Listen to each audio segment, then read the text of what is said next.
Warren Buffett has this great saying, which is when it's raining opportunity, don't put out thimbles, put out buckets. Mm-hmm.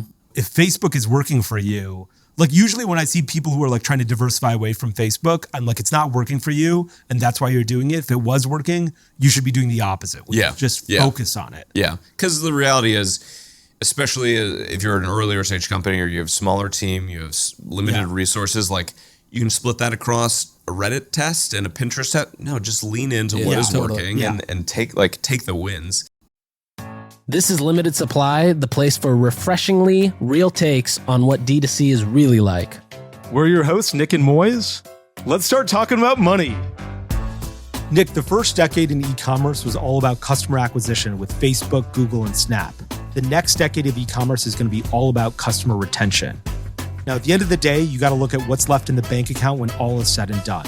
What's contribution margin look like, and how much profit is there that will fund my next purchase order or my next ad campaign?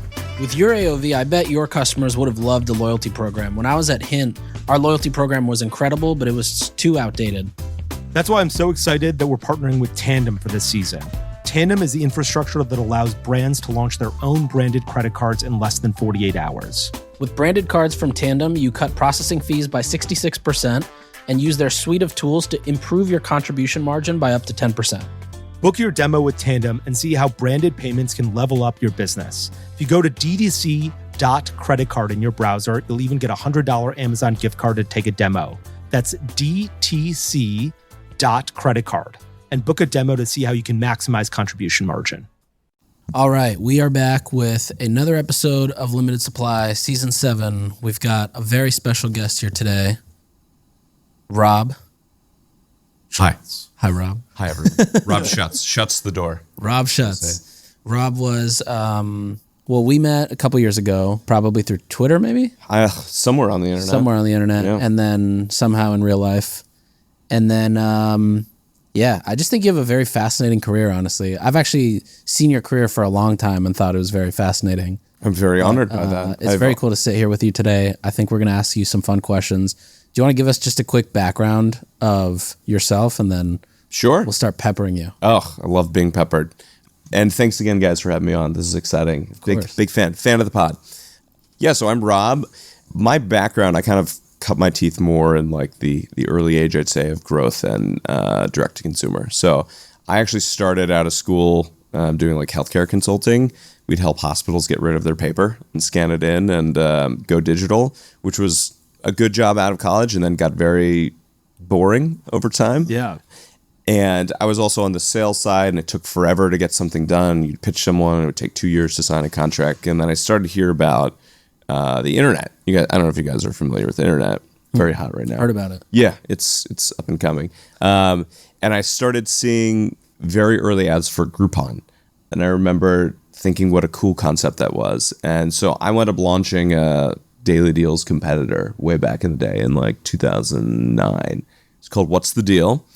And we were just out of Washington, D.C., which is where I was at the time. And that was kind of my initial foray into how does the internet work, like selling things, getting people's credit cards. I was like walking around, knocking on doors, getting restaurants and spas to offer half-price deals. That's awesome. Living Social was also based in D.C. They were. I'm surprised that there were like a D.C. Daily Deals. That's where it's at. I mean, it was funny. We launched the same week as Living Social, same exact week. They had like a whole shit load of money. We had about $10,000 I begged out of my parents. Yeah. And I was also doing my full-time job still. Did you set up the website and everything? Yeah, so I had a buddy from Penn State where I graduated. He was also like hungry to do something. And I was like, let's just try this thing. Like, it's not so complicated. Can we sell a half-price massage? Let's figure it out. So he built the kind of back end, and then I would do all the marketing and set up all the deals, do all the customer service. What was the best deal you guys had? We had a half-price manicure and mimosa. This place in DuPont Circle in D.C. crushed every year. So it was awesome. It was like such a cool experience, and I had no idea what I was doing. Like, just literally trying to figure it out. What were the economics? So like if that was $100 to the customer, what were the economics behind that? So yeah, let's say it was face value $100 for mimosa and a manicure. We'd get them an offer for $50 and we'd take X% of that coming in. And the deal for the business was like, hey, we'll bring you hundreds or thousands of new customers. Hopefully you can hold on to some of those and they'll be long-term customers. And you're not doing it based on marketing. You're doing it based on just performance, like people coming in. Mm-hmm. So it was cool. It was a great way to like dip my toes into marketing, sales. Like I loved how quick the dopamine hit was from that. Like every single day you had to send an email out. Every single day people would buy or not buy. So you're like happy or sad that day. And how are you getting buyers? Really, really slowly and organically. We had no money to do marketing. I didn't know what I was doing. We wound up really hustling to build the email newsletter because it was mostly about email. And so we wound up seeing there was this opportunity, especially with like bars and restaurants, where we're like, hey, you're really slow on Tuesdays or Wednesdays. Like, give us a keg and let us throw a party on a Tuesday when you're going to be really slow, and we'll bring lots of people. So we basically email gated that party. We said, you can come and get 2-3 free drinks at this bar that you've heard of that you like, but you have to be on our email list. And so we would do that, and that eventually helped us grow, and we got some traction there. And then we did like a few partnerships with magazines and different like publications that wanted to get into deals but didn't really know how to do it. So we were very like methodical and organic versus like your Living Socials just like plowed money into paid channels because they actually knew what they were doing. Maybe. Yeah, I mean, certainly on the acquisition side. Sure. And yeah, that was kind of like a really cool opportunity to learn. And then got to a point where like deals were so hot. Like it was so competitive to get a restaurant to do a deal. Living Social was giving people an iPad. They would like give them an iPad in order to sign up for a deal. And we just had to, like, me and my buddy. Like give the restaurant an iPad in order so they do a deal with us? Yeah. Got it. Because it was Groupon was hitting them up. We were hitting them up. You know, Living Social, and there was like tons and tons of clones out there. How big did the email list get?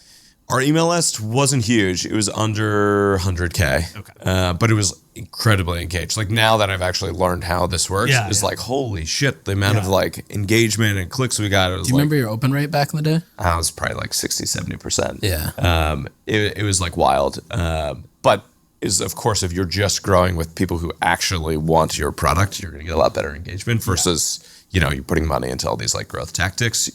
Obviously the quality is going to go down there. And there's just so many more emails you get today from like random institute, right? Like the last decade has just been like everyone has realized email is the way to reach people in a cheap and effective communication.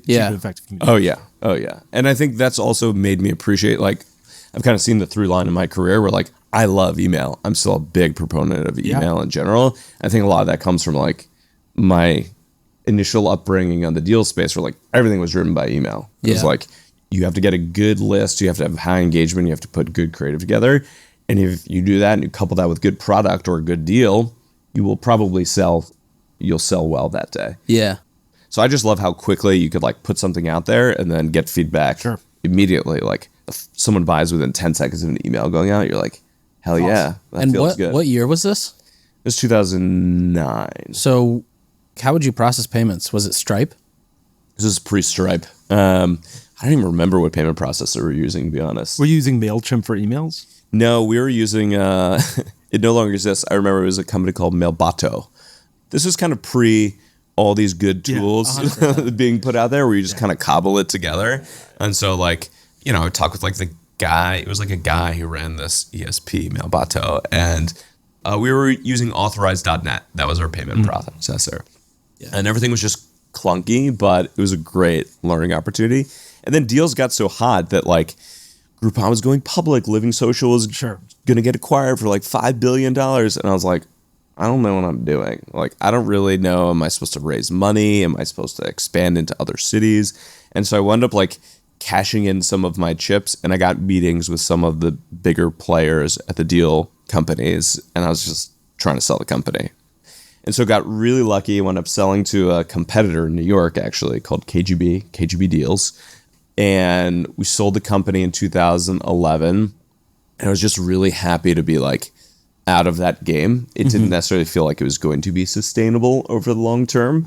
And it felt like a nice like chapter in my career where I could pivot from like, I used to be doing healthcare consulting and now I'm like an entrepreneur and I know how to do the internet.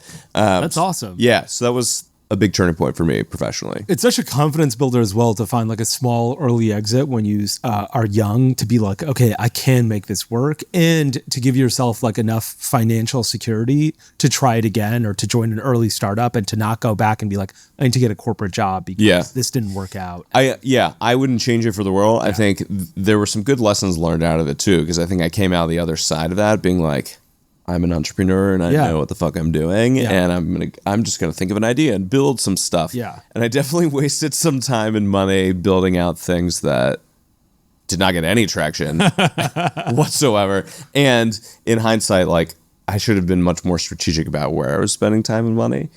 Ideas that I still like I built this basically an app called Chirp Guide, and the whole idea was like I want to do TV guide for Twitter. So like everyone's live tweeting Real Housewives or sports, like should be a place where you can go and you put together your own stream. I want a comedian and an ex-athlete and, you know, sports commentators. I want to see a live tweet stream of those people while I watch this game. And then if I watch it later, if I'm watching it 2 days later, I want to be able to play back that stream just like it's live. It's not a bad idea. I love the idea, but it was so far away from monetization, right? You got to like build it, get people on board, like have enough traction that you can then sell to advertisers. It was like, oh my God. And I didn't realize that until I had spent some real time and money.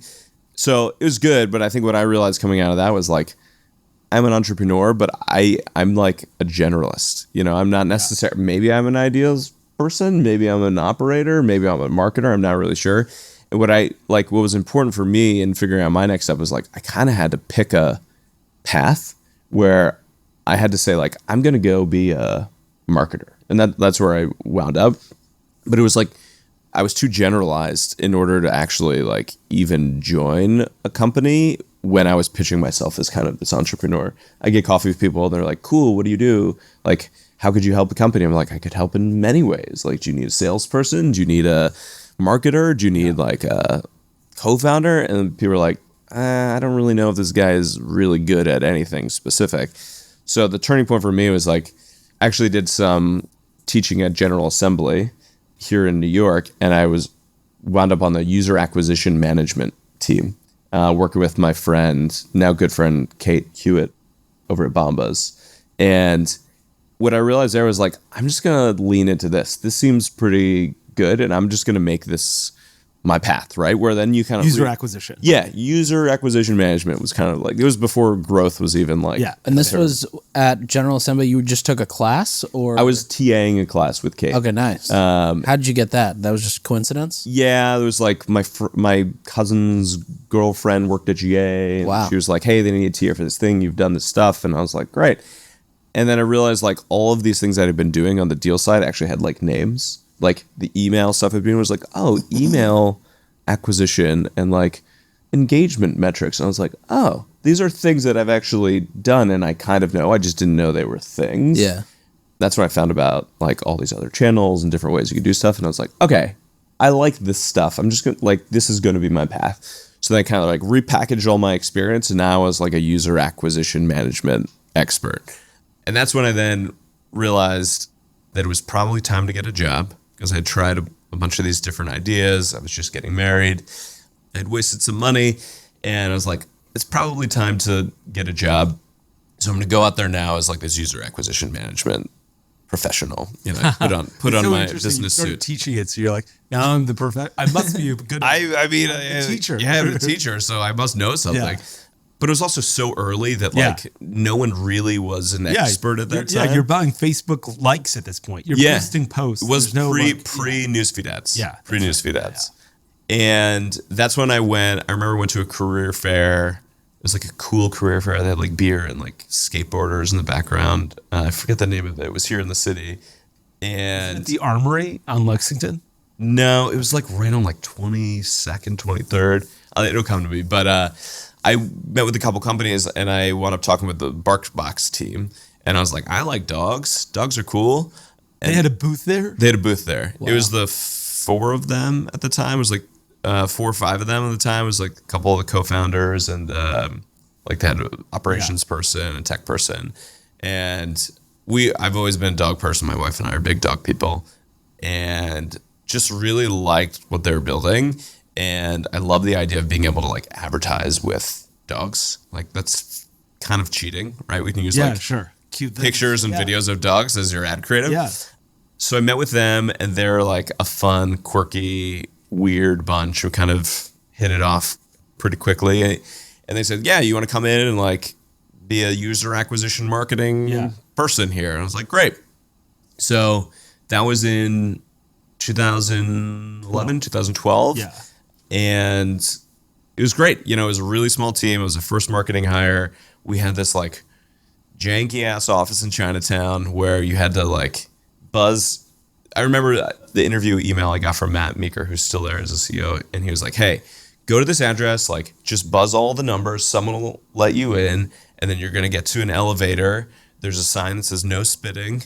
So don't spit. I was like, that wouldn't have been my first inclination, but now I'm thinking about it. And then you like buzz for the elevator, and then like a dude comes down in the elevator, right? He comes down, opens the door. Old building. Old school. So you're in there with Mr. Lin. You tell him go on the 6th floor. He shuts it.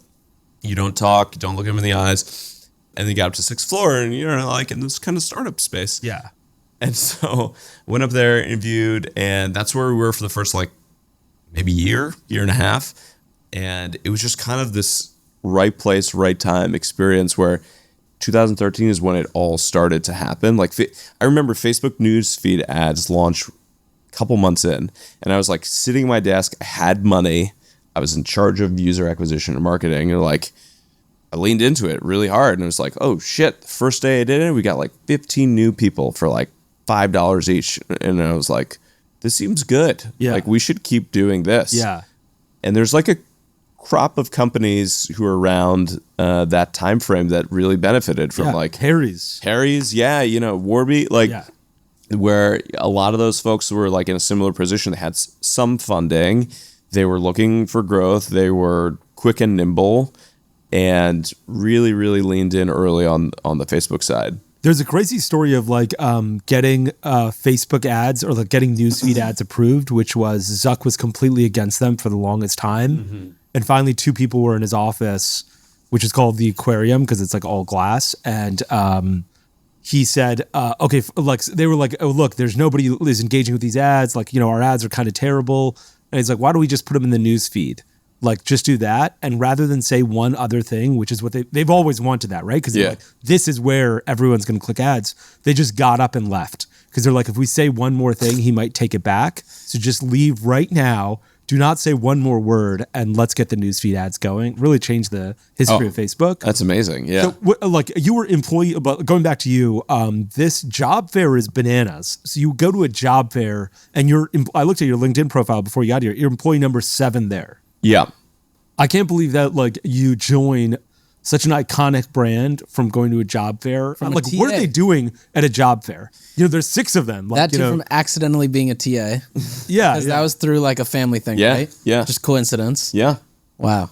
But, you know, I think, and I heard you guys talk and tweet about it too, but I think it's all of this concept of like creating more surface area to get lucky. Mm-hmm. Yeah. You know, I think it's one of those where like you just kind of got to be around. You got to be hanging around stuff that's interesting and that you like, and allow for these things serendipitous. Do you remember? Yeah. Did you have to have a resume? Did you like hand him a resume? Oh yeah. Hand him a resume. I went back like a few years ago and I was looking at our initial email exchanges, which is just hilarious. But yeah, like handed them a resume and followed up and waiting to hear back. And what was the interview process like when they were? The interview process was like, I remember it was Matt, Henrik, and Carly, 3 co-founders, and we were just all in a room, and I don't think I talked all that much. They were just kind of like shitting on each other and being weird, and like they were asking me questions, and it was like more of almost like a can you fit into this vibe type of interview than like tell me your hard skills. Yeah. And then at some point I went through like, here's my 20 ideas for how we would grow it, and they're like, sounds great. Yeah. But they were in an interesting situation where like Matt was coming off of, he was at like a VC Dogpatch Labs like incubator. And Carly was the first New York GM of Uber, and Henrik has this venture studio out of New York called Prehype. And so like they were also initially not looking to like get super involved. Carly was, but Matt and Henrik are looking to get more like build this business and then hand it off to other people. And so they were kind of like kicking the tires on like, these people have our vibe that we're bringing in, and early employees, it's so important to make sure from a culture perspective. But yeah, we've laughed about it, but it was unique any way you slice it. That's amazing. Yeah, I actually tried to raise money from Henrik at pre-hype with Native, long time ago. Well, did he give you money? He didn't. Ugh. I remember I sent him a sample and he's like, this gave me a rash. I'm not going to use this and I'm not going to invest. I get it. No problem. I mean, that is fair feedback, yeah, completely but fair. I don't blame him. But that's still a miss. And so I looked at BarkBox's number. So BarkBox, for the people who don't know, basically is a subscription, or primarily a subscription for pet treats and pet toys. Dog. Yeah, it's dog only. Okay, dog yep. only. I looked at your numbers. So I don't know, when you joined in 2012, I don't know what those numbers look like. In 2014, you're at a $25 million run rate. Is that primarily just off the back of Meta advertising? Yeah, I mean, we really leaned hard into Meta out of the gate. I think, in retrospect, this is advice I give earlier stage founders a lot, having learned and doing this incorrectly. In retrospect, we should have spent even more time and money there. Yeah. There's this feeling, and I definitely felt it, where it's we're not diversified. We have too much money in this one channel. What if it goes away? And yes, of course, at some point you look to diversify. But I kind of went off on this search where I was like, cool, I did Facebook. Check. I'm going to hand it off to some other people that are going to take it.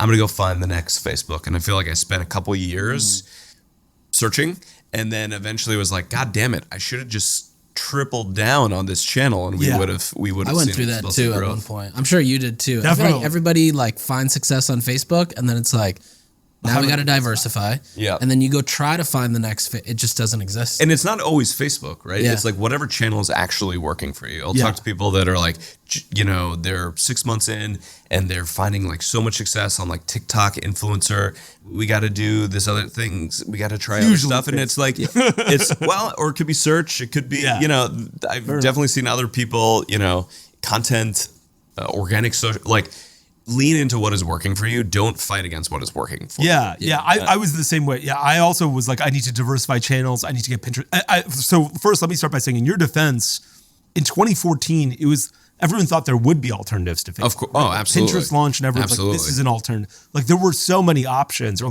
Facebook wasn't the behemoth that it is today. Yeah. And it wasn't Yeah. as sophisticated with its algorithm as it is today. Oh, absolutely. And so everyone was like, yes, let me diversify. Even, when I was running a Native, I was like, I needed to diversify. And now I look back on it and I'm like, why didn't I just triple everything all the time? Yeah. And Warren Buffett has this great saying, which is, when it's raining opportunity, don't put out thimbles, put out buckets. Mm-hmm. If Facebook is working for you, usually when I see people who are trying to diversify away from Facebook, I'm like, it's not working for you, and that's why you're doing it. If it was working, you should be doing the opposite. Just focus on it. Yeah. Because the reality is, especially if you're an earlier stage company or you have a smaller team, you have limited resources, you can split that across a Reddit test and a Pinterest test. No, just lean into what is working and take the wins. So yeah, that was definitely, and it's funny you mentioned that the early days and the algorithm. I remember how unsophisticated it was, where you couldn't even day part. You couldn't even you would be running ads 24 hours if you're running ads. This is binary. So I remember setting my alarm clock at 1 a.m. I would turn off ads, and then I'd wake up at 6 a.m. and turn them back on, because it was being really wasteful over the course of the night. Those 5 hours. Yeah, those 5 hours, but you couldn't actually change it. And the algorithm wasn't at a point where it would learn. So you just have to do all these things really, really manually. Wow. But that's kind of what you need to do in the early days. Is you get, you do what you got to do to win. That's insane. Okay, so also in 2014, you're a $25 million run rate. All of a sudden, you guys are launching an insane number of products. There's BarkBox, there's BarkPost. Do you remember BarkPost? Oh, absolutely. BarkCare, BarkBuddy, BarkCam. Yeah. Oh, you've gone deep. Is it sort of you feel invincible? Is the company feel invincible? I feel like that's what happens when people are Casper, when they were out there, and they also took advantage of this early days of Facebook. Oh yeah. They were we're launching, and I think they hired the guy from the New York Post or some pretty legitimate publication to launch their newsletter, Van Winkle. a blog. Yeah, it was Van Winkle's. Yes, that's what it was. And I was like, what's going on here? You guys have now decided that you're like a legitimate publishing organization. And that's fair, but like, you just have this feeling of invincibility that you can do anything and nothing can go wrong. Yeah. Is that the case or not the case? Certainly not the feeling that nothing could go wrong. Because while you're doing all these things, you're also, I will say, learning and failing constantly. Mm-hmm. And, you have to remember at that time too, like even taking the Facebook algorithm, right? Like the organic part of that was massive. Yeah. And a lot of businesses built themselves off of that as well. And like, again, we had dog content. We had dog videos. Like our Facebook page was wild with engagement and newsletter sign up and content. And so Bark Post was was essentially a blog. It was a dog blog. And did a good job of also driving traffic to the core commerce website as well. So that was more just like, let's launch that. Let's formalize that. There was a bunch of interesting things in there. Like Bark Buddy was kind of like a little skunk project, but that was like essentially Tinder for dog adoption. It's just like, hey, there's dogs in your area. You want to adopt it? That's awesome. It's kind of like a fun thing. And then what was it? Oh, Bark Care. Yeah, Bark Care was in there. That was like ahead of its time. That was essentially like Uber for vets. I need a vet to come to my house, and my dog is sick, and you pay on a per visit basis, whatever. I still actually think it's a really good product, and people are trying to do that now. But it was, at that stage, it's very operationally heavy. You have to have overhead and staff, and you have to build out at each city level. And different organizations are built different ways. Where like we were built more, I would say, as a single entity that could broadcast and advertise nationally and take advantage of that, and not necessarily like an expert in local logistics and operations. It was also just a different type of product, right? Where it's like, how do you target someone who needs a vet right now? It's hard to show up in someone's news feed at the right time. That's like further up the funnel. It's a different muscle when it comes to marketing. So didn't work, but a lot of good lessons, I think, out of taking away, like, again, time sensitivity and urgency and marketing strategy and operations. So no qualms about that, but plenty of swings and misses along the way. Yeah, and a lot of like ideas that, like you're right, Bark Care is sort of like a business, can be a huge business today, but it's also very hard to be like a segment of a business, right? Because like local logistics, like look at what DoorDash and Uber have to do in order to make sure that that car shows up and that food delivered. But that happens all the time as companies grow, and that's why like startups exist, right? It's like, hey, there's a big company, they're not nearly nimble enough to do this very small thing for this segment of people, but 5 people that are just 100% dedicated to it can totally pull it off. So it's interesting, and it all comes back to like this, like building a perfect product for a perfect subset of people versus trying to build something that's so broad that it's applicable to everyone. Okay, Nik, I went to Long Weekend's website and I used Weekend Pay when I checked out. I know that's powered by Tandem. Can you tell me what the hell Weekend Pay is? Yes, so Tandem's awesome. Have you ever gone to JetBlue's website or the Macy's store and been asked to sign up for their credit card? That's because the stores benefit from lower processing fees, higher shopper AOV, higher customer loyalty, and a higher repeat purchase rate. Tandem allows any Shopify brand to build their own branded credit card system. Previously, you had to be $1 billion a year brand to go to a big bank and build a branded credit card with them. I've actually gone down that path to see what's possible, and that's how I actually discovered Tandem. The same team that built this at Capital One for brands is now making it so that any DTC brand can immediately launch a branded credit card. On top of that, with Tandem, you can focus on contribution margin. Many of the brands launching with Tandem are seeing a 10% increase in contribution margin from the program. 2024 is the year to focus on profit. To learn more about Tandem, open your browser and enter dtc.creditcard and then press enter. Book a demo with the amazing team at Tandem, and if you're a brand that does over $5 million a year, you'll get a $100 Amazon gift card. Again, go to dtc.creditcard to make more profit. Tell me a little bit about what the ethos and culture was in 2014. Was it sort of like, look, BarkBox is doing really well. We just went from, $5 million to $25 million in a couple of years. There's fundraising to be had, and we need to go and conquer the pet care industry. Is that what it was? It was like, I feel like today, very few e-commerce businesses would be like, let me get into local logistics. Because they've or was it just like, hey, look, the forest is green, but no one has chopped this wood before, so we don't know where we can succeed. Yeah. The joke when would get on calls with vendors, the joke I got every time is like, are you going to launch a box for cats? Yeah. And the reality was like, the founding team was always very clear, like, we're building a company for dogs. This is not a pet company. This is not like, you don't get your hamster food on our website. Like, it's about bringing joy to dogs. Yeah. And so that at least was a focused way to look at it, where there was less pressure to expand into all these different potential categories. But it was really about maximizing dog joy and less of like the commoditized products that everyone sells and we're also going to sell it. It was like, what's something that's super fun? So that kind of led a lot of the innovation and product development. And, you get some wins out of that. You get some swings and misses, but high level, it helped the team really focus on just like this subset.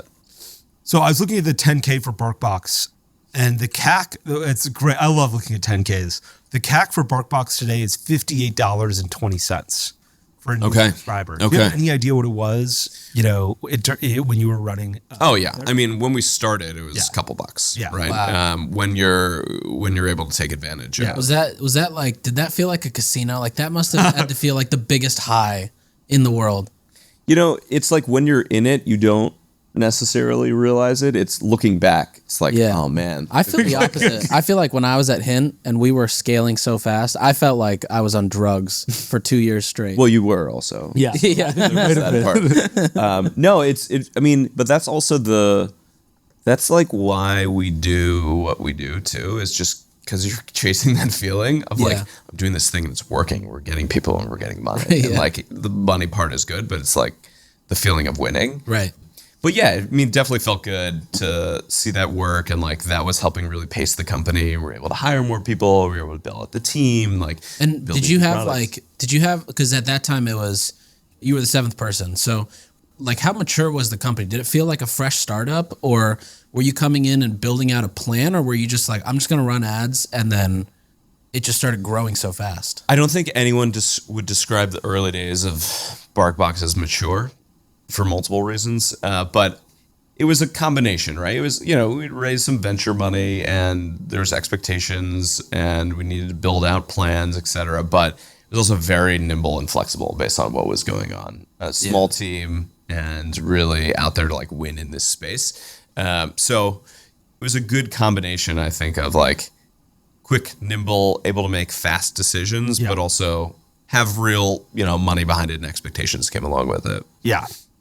I'm sorry. So you said the early days it was $2. Do you remember how it got I'm just curious. I love. Yeah, I mean, it's just a step. It was just a step up every year, right? Every quarter, whereas very clearly becoming more competitive in these areas. And then we were also trying to diversify, doing a lot of different things. Did TV, did sponsorships, content. Tried all the channels, like literally all the channels available at the time. Ran some Groupons, did a little throwback. Really? Yeah, highly successful. KGB? We did not. At that point, I don't believe they were still operating. Yeah.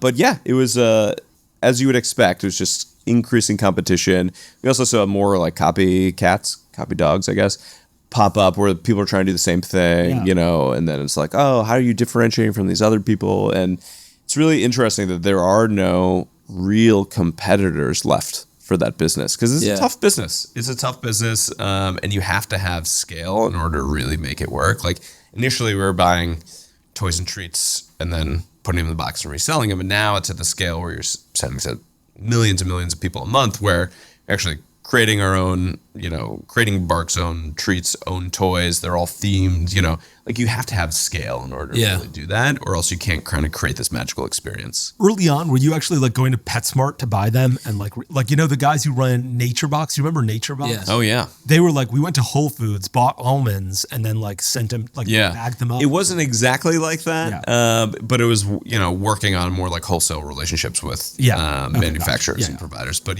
not too far off. Yeah. I know we got to get to Row pretty soon. Yeah, I just have one more question. Yeah, please. Here. Yeah, I got one more too. So I feel like Bark went from like the startup in Chinatown to just becoming plastered everywhere. Yep. And it sounds like some of the early wins were probably around Facebook ads. Yep. But then what was the thing that took it from, okay, this is a great direct response channel that's building and adding a ton of revenue, to by the snap of a finger, this thing is now everywhere. Yeah. Like, was it a specific channel or a specific campaign, or was it just putting a bunch of money into a bunch of channels? And also, do you think it's still possible to do that today, or is it much harder to do that today because of all the places that consumers consume content? The things that come to mind that I think really started to change the game were, one, we just moved further up the funnel. So we started doing TV. We started doing, out of home. Yep. And were all these like 10K tests that you just kept scaling? It's funny, TV, another lesson learned from doing it wrong the first time. TV, I remember we shot our first ad. Actually, remember I was on the ground holding a dog's legs down so they would get out of frame. And we shot our first ad, and we really tried to dip our toe in, like, can we do 25K test of TV? And unsurprisingly, we ran it, and we just had no idea if it worked or not. That's like one thing I've learned, and I try and talk with folks who are looking at these channels that are further up the funnel, is like, you have to be willing to spend what it takes to learn. You have to pay for education. And if you just try and tiptoe your way into a channel like TV, you will wind up in a worse spot because you have no idea if you're supposed to 10x it or you're supposed to cut it. Right. It's different than a digital channel where you're looking at the metrics and you can figure out, is this worth, can I scale? Can I scale a little bit more? Should I back off? But channels like that, you need to like really put money in the game, and it saves you money in the long run. So every quarter you're not doing the same thing. We're gonna do another 25. Oh, we'll do 35. And then you fast forward a year, you've spent 150K, but you haven't done it at a frequency enough or at a high enough level where you actually know, should I just get rid of that whole team or get rid of that agency, or should I blow this, the fuck out? So I think that was helpful just from a funnel perspective. And then I think the other thing that really was a benefit was organic social. Like, we crushed organic social, and we had a great team. Shout out Stacy Grissom from back in the day, where we started the Instagram channel when it was, that was very, very early. My wife and I actually started the Instagram channel before we passed it to the team. But For BarkBox? For BarkBox, yeah. And we figured out, phenomenal, by the way. Content's great. It's very social first. It's very social first. It's very weird. It's very on brand. And what we figured out, I remember we figured out this hack, which was like, if we post a cute picture of a dog with like a funny caption at like 4:00 during the week, we'll hit the favorites page. And so there was like a calendar I made of like, we were going to post at this time and this type of content, and we'd hit the favorite page, and our followers would just explode every time we hit the favorite page. So we built that account up, and we were getting so much engagement and so many different opportunities that came out of that. That's to your second question, Nick, like, can you do this anymore? Like, that arbitrage doesn't exist anymore. Yeah. Right? Like, that has been like the closed. full blanket. Yeah. Yeah. But we were able to really lean into organic social and content and video. And we had these like fun creators who were there that would shoot weird video. There was a guy, Jonathan, who was there, who has a dog, Noodle, who actually became huge, got a book deal, and like became a huge personality. There was like a lot of celebrity dogs that came through Bark. Yeah. Was that also a big driver of growth, or would they not convert? I've always been curious. Which part? So like dog influencers, basically. Dog influencers. Well, I don't know how much time we have. We could do a whole podcast of dog influencers, but we initially created this affiliate program we called the Bark Pack, which was like 500 influencer dogs on Instagram. Everyone's building these accounts with their dogs because people would engage with them, but they didn't know what to do with it. Yeah. Like, I have like 100,000 followers for my dog. What am I supposed to do with it? So we were really the first ones who was reaching out. I was like, can I pay you money and we'll send you BarkBox's every month and you post about it? And they were like, amazing. That sounds great.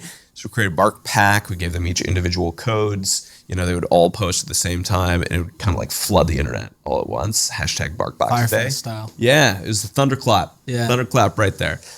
But I mean, I think it definitely had an impact. I think things got murky with like code redemptions and things showing up on coupon websites, blah, blah, blah. But like net, it was a positive. Yeah. I think we would have done it differently if we had been more thoughtful about attribution. But certainly from the perspective of like being everywhere, like having BarkBox be ubiquitous, I think that was a very helpful driver. Okay, I want to move on because I have so many more questions about BarkBox. Oh, we can do a little side combo. But we got to talk about Row. So I looked at your LinkedIn profile and it looked like you were at BarkBox and started to moonlight for Row right when you guys launched. Is that right? Yeah, so I met Z and Saman, who became my co-founders at Row, while I was at Bark. They were all kind of in the pre-hype ecosystem. Yeah. And really? we're in the same building. Bark, at that time, different office in Chinatown, but we were on like basically all the floors, and pre-hype was on the 5th floor. Well, did it get like incubated out in pre-hype? Not really. Okay. It depends on if you ask Henrik. If you ask Henrik, it absolutely did.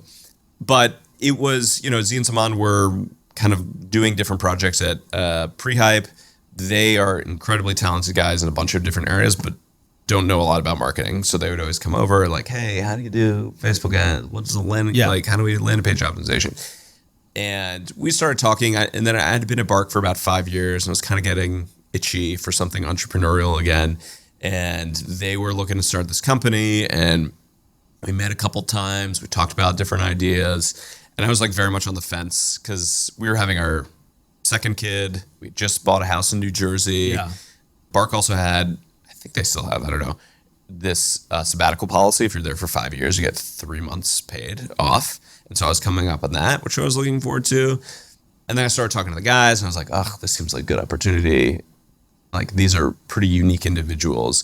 And so I was kind of going back and forth, and then sat down with Jamie, my wife, and I was like, I don't know, what do you think? Should we do this? Because anyone in a relationship knows that you can't make these types of jumps without full support at home from your partner. And so she was like, very wise. She's very wise. And she was like, are you going to look back and regret not doing this if you don't do it? And I was like, definitely. She's like, just do it. Let's just do it. So wound up figuring out with the guys how I could take a small salary while I was moving over and doing this, and let the Bark team know. And they were like super supportive. They were first checks in to the business. Wow. The Bark team. The Bark team, yeah. And felt really good because that's like where I grew up, and I felt very supported, and I felt a lot of allegiance towards that team as well. Yeah. And so, started kind of like doing double duty a little bit in 2017. And, the first thing we did was we actually got an office on 20th and Broadway where we started building out a pharmacy. We had to build our own physical pharmacy location and go through licensing and all those pieces. And so it was like really important to get a physical location. So we had an office before basically anything else. And then, through the course of that year, I transitioned over, and the beginning of the Row story. Wait, I'm sorry. And how did you meet the Row guys? It was in the pre-hype building. You just like randomly walked in, So Saman had done some work for Bark early back in the day. He's like a product and design and tech kind of person, very unique set of skills there. And so he had done some work for Bark. I knew him from that. He was always I had kind of bookmarked. I was like, if that guy ever comes up for air, I should talk to him. And he went on to start a company in New York called Managed by Q, which is a smart office cleaning company. And then he rolled off of that, and it was kind of like thinking about what was next. So I was like, keep track of that guy. Then he introduced me to Z. Z had been through Y Combinator. He had a company called Shout that he actually closed down. And then he was kind of like hanging around. Yeah. And so pre-hype, they joke it's kind of like a halfway house for co-founders. And so the two of them were like hanging around, and they needed like a complimentary third stool leg to the stool. Yeah. And that was what attracted me to them as well. It was like the three of us together have basically all the skills we need to build a company. We could go build whatever we want, but like I can handle the marketing and the comms and the growth. And, Z had great investor relationships, and his dad's a really well-known doctor, and he had like the healthcare issues that he was comfortable talking about publicly. And I told him, I'm going to put you on TV talking about erectile dysfunction. Are you comfortable with that? And he was like, if you promise me it works, I will go on TV. And I was like, I promise. And then Saman, more with like the tech design product background, felt like really unique opportunity to work with people that had such complementary skills. So we had started chatting from there. Saman was like, hey, come on a walk with us. We're going to let's go walk and get lunch. And, just started chatting from there.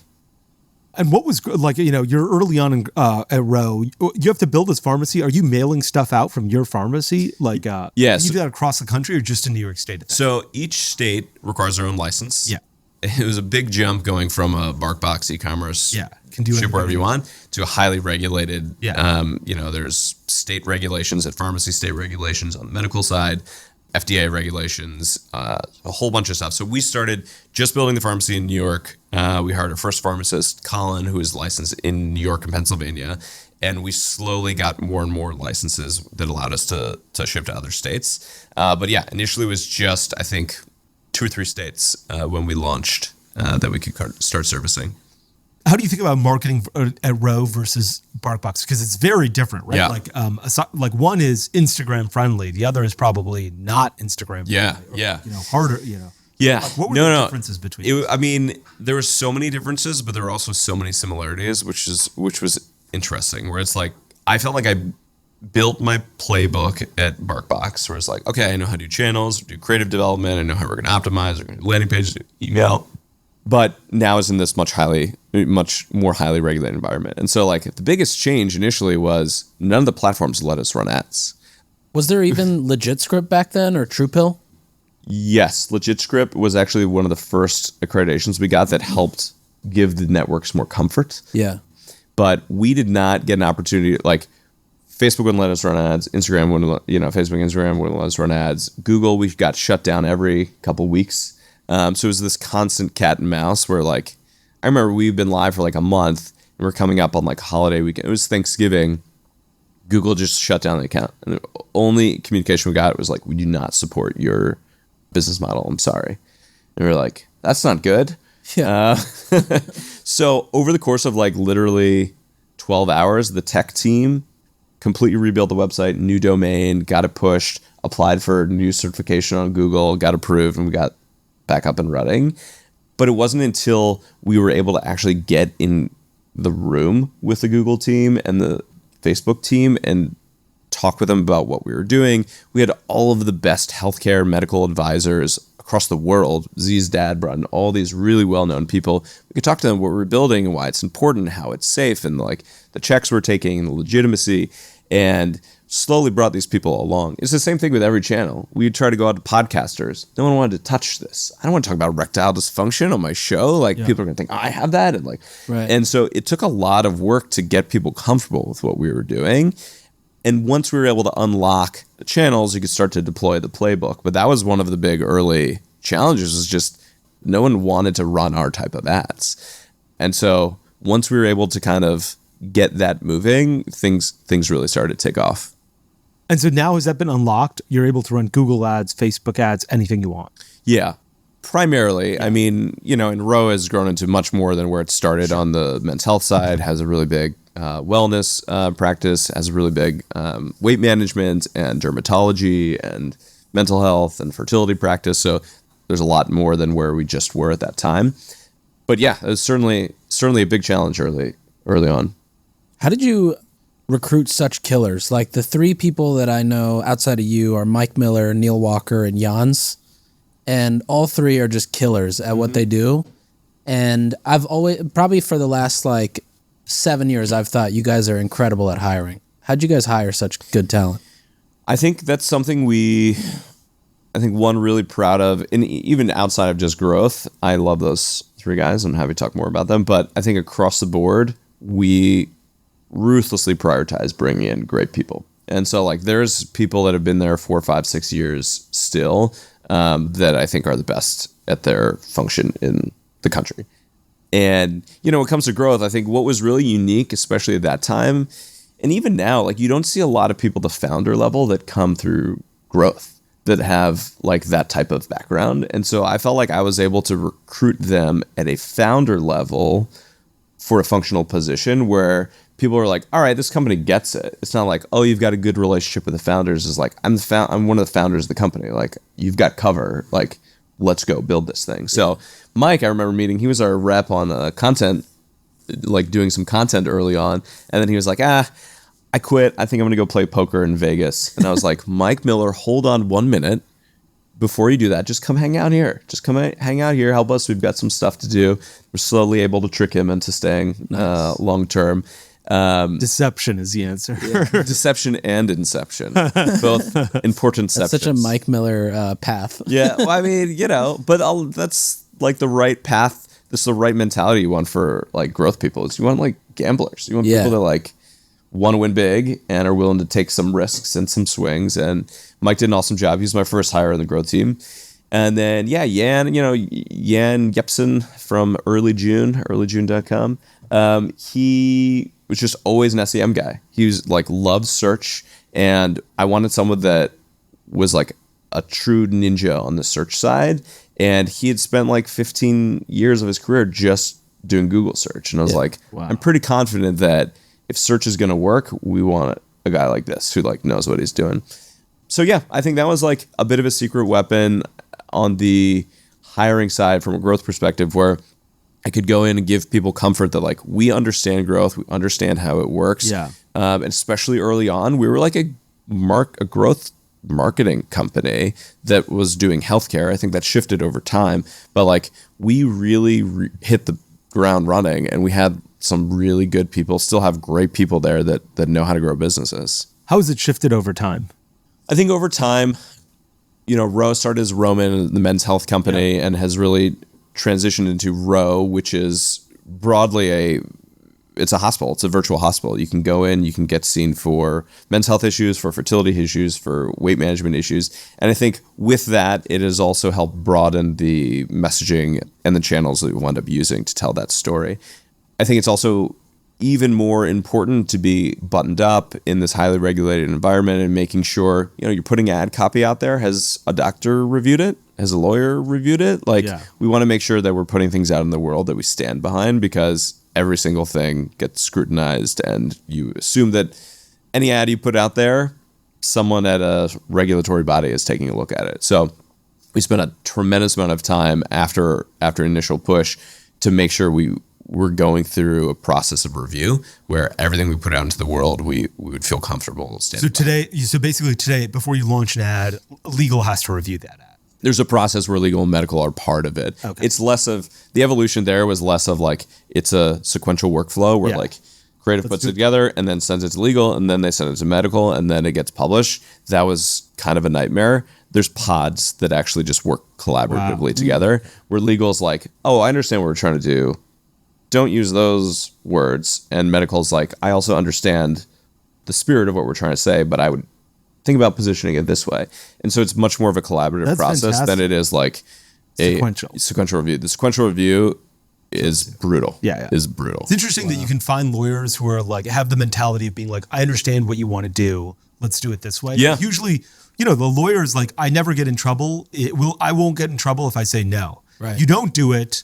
What never happens is we launch something and I get in trouble. If we do it and something goes wrong, I can get in trouble. So lawyers are always like, no, don't do it. And it took an evolution of not just the people, but the process and defining the risk tolerance at certain levels for the company. And the risk tolerance is very low. Like it's very conservative, and always want to make sure that like we again stand behind everything and it holds up to scrutiny, but it requires that collaborative effort, I think, to come to a good spot. Yeah. Are a lot of the ads that are working today still? Are they the same concepts, same strategy, same positioning as what worked when you launched? So to be fair, I'm out of the day-to-day. I stepped back over a year ago, so I'm less plugged into what's working now. I know, there's different focuses on different product lines now. Early on, it was very much about men's health and erectile dysfunction.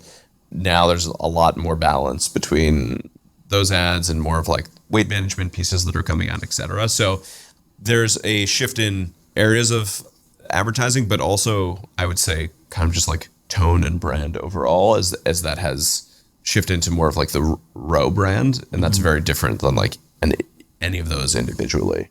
Got it. I know we got to wrap up in a couple of minutes. I just want to ask a couple of last questions. One is, why did you leave Row? You said you've been out of the day-to-day. I know you're on the board, but you're no longer like, day-to-day. I think. Yeah. Why is that the case? Yeah, it'd been what would you say you do? So, it had been almost 6 years, and an incredible run, and wouldn't change it for the world. I think where my co-founders and I, as we spent time talking through it, and I kind of like reflected, and I realized, the initial growth of the company came a lot from like performance and the playbook and all the things we were doing, and it started to shift. Growth for Row will be still, of course, doing those things, but also much more about like medical innovation, healthcare innovation, pharma partnership innovation, like all these things that are incredibly important for the growth of the company and are happening and are really exciting, but also things I think, if I'm honest with myself, I'm less naturally drawn towards. Yeah. And so it was like it was a tough decision, but I didn't want to hang around the rim, if that makes sense. Just like be there. Yeah.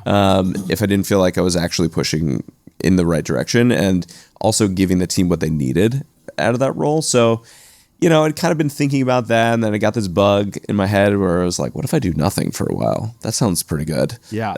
It's the best. And I have young kids, and just decided, you know what?